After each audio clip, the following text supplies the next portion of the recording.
जय योगेश्वर दोस्तों, आज से हम श्रीमद्भगवद्गीता का ज्ञान हमारी नई सीरीज से आप तक रखेंगे, तो हमारे चैनल के साथ जुड़े रहिए। जय योगेश्वर। श्रीमद् भगवद गीता 7वें अध्याय का महात्म्य। भगवान शिव कहते हैं, हे पार्वती, अब मैं 7वें अध्याय का महात्म्य बतलाता हूँ, जिसे सुनकर कानों में अमृत भर जाता है। पाटलिपुत्र नामक एक दुर्गम नगर है, जिसका द्वार बहुत ही ऊंचा है। उस नगर में शंकुकर्ण नामक एक ब्राह्मण रहता था। उसने वैश्य वृत्ति का आश्रय लेकर बहुत धन कमाया, किंतु न तो कभी पितरों का तर्पण करता था और न ही देवताओं का पूजन करता था। वह धन के लालच से धनी लोगों को ही भोज दिया करता था। एक समय की बात है, उस ब्राह्मण ने अपना चौथा विवाह करने के लिए पुत्रों और बंधुओं के साथ यात्रा की। मार्ग में आधी रात के समय जब वह सो रहा था, तब एक सर्प ने कहीं से आकर उसकी बाह में काट लिया। उसके काटते ही ऐसी अवस्था हो गई कि मणि, मंत्र और औषधि आदि से भी उसके शरीर की रक्षा न हो सकी। तत्पश्चात कुछ ही क्षणों में उसके प्राण पखेरु उड़ गए और वह प्रेत बना। फिर बहुत समय के बाद वह प्रेत सर्प योनि में उत्पन्न हुआ। उसका मन धन की वासना में बंधा था। उसने पूर्व वृत्तांत को स्मरण करके सोचा, मैंने घर के बाहर करोड़ों की संख्या में अपना जो धन गाड़ रखा है, उससे इन पुत्रों को वंचित करके स्वयं ही उसकी रक्षा करूंगा।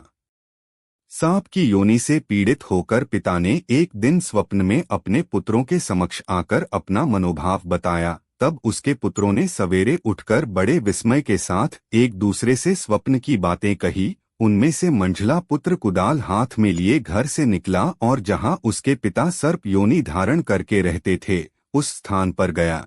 यद्यपि उसे धन के स्थान का ठीक ठीक पता नहीं था, तो भी उसने चिन्हों से उसका ठीक निश्चय कर लिया और लोभ बुद्धि से वहां पहुंचकर बिल को खोदना आरंभ किया। तभी एक बड़ा भयानक सांप प्रकट हुआ और बोला, अरे मूर्ख, तू कौन है? किस लिए आया है? यह बिल क्यों खोद रहा है? किसने तुझे भेजा है?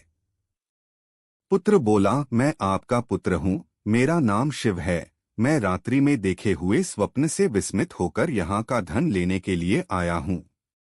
पिता बोला, यदि तू मेरा पुत्र है तो मुझे शीघ्र ही बंधन से मुक्त कर। मैं अपने पूर्वजन्म के गाड़े हुए धन के ही लिए सर्पयोनि में उत्पन्न हुआ हूँ। पुत्र बोला, पिताजी, आपकी मुक्ति कैसे होगी? इसका उपाय मुझे बताइए, क्योंकि मैं इस रात में सब लोगों को छोड़कर आपके पास आया हूँ। पिता बोला, बेटा, गीता के अमृत रूपी 7वें अध्याय को छोड़कर मुझे मुक्त करने में तीर्थ, दान, तप और यज्ञ भी समर्थ नहीं हैं।